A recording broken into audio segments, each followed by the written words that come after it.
You know it still hurts a little bit, but not that much. 'Cause if you want somebody else, who am I to judge? Hey guys, how you going? What's going on? My name's Dyson. Welcome back to another video. So today I'm doing something really cool. I'm going to give you 5 tips on improving your aerial photography. And I'm not talking about drone photography. I'm talking about doing it from the plane itself. So let's get into it. I met you in the summer when you left, it was cold. Said we loved one another, guess that we were wrong. I met you in the summer, our love was out of control. I've been going crazy without you for so long. I met you in the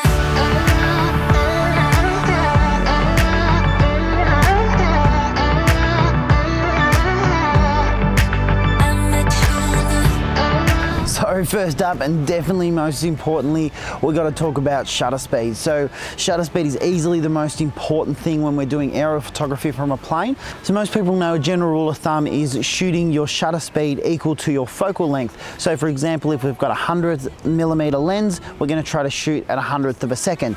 So for aerial photography, what we're going to try to do is double, and if not 4 times the amount of your focal length, just to get a faster shutter so we don't get any blurry shots.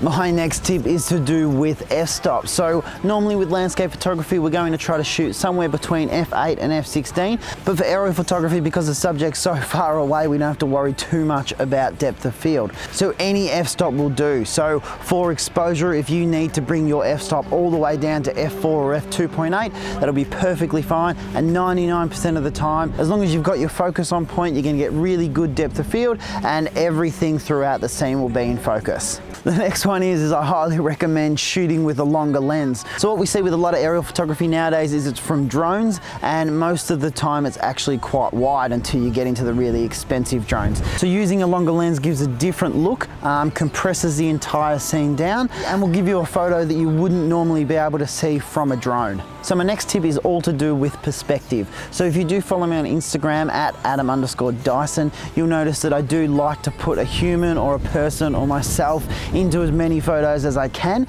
And what that does is it gives the photo a little bit more perspective and scale. So when it comes to aerial photography, obviously we can't really put anyone into the scene. But what I've done in this particular shot here is I've put my feet out of the plane. What that does is it gives the whole scene a little bit more perspective, as well as a bit of a bragging rights that you've got to hang your feet out of a plane.